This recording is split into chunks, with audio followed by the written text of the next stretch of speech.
I remember talking to Sachin Tendulkar once when he was playing, and I was sitting next to him, and I sort of sidled up next to him because he's the superstar. And I said, well, how do you handle the media? He goes, I don't read the newspapers, I don't watch the TV. This is a guy who is adored by 1.5 billion Indians. I said, what do you mean? He goes, I just don't listen. I don't need people to tell me how good or how bad I'm going. And that was before social media, really.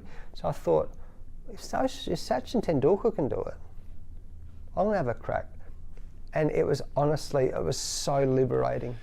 How's your leadership changed over the years? You might mind reading the manuscript from my book.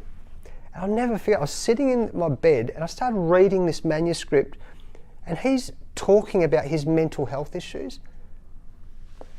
And I could not believe, because this is a guy who I opened the batting with, I went to dinner with every single night. We were playing county cricket. We went shopping together. We just hung out together, right? And I'm reading what he went through, and I was blown away. I can't believe this is the same person. So then I recognised the mask, and whether it's as men, we put on the mask all the time.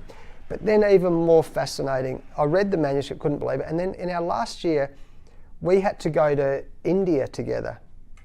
And there was a big deal. Can he come back overseas? He hasn't been back overseas for a long time. And we brought his psychologist with him. His wife was coming over. And we played this game, a T20 game, and we had this great win.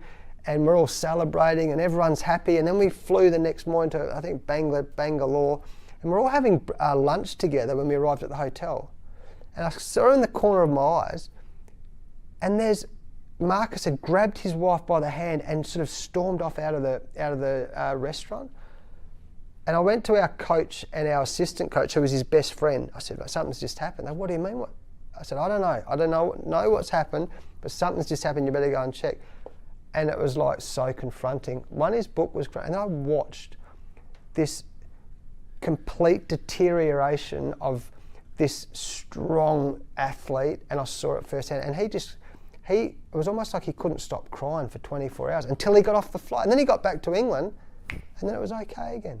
So I've learned about triggers. I've learned about mental health. I've learned about how debilitating it can be. I learned about how the mask that people put on. And I've learned, as you said, the last few years, people are starting to take their mask off and be more vulnerable and be more honest.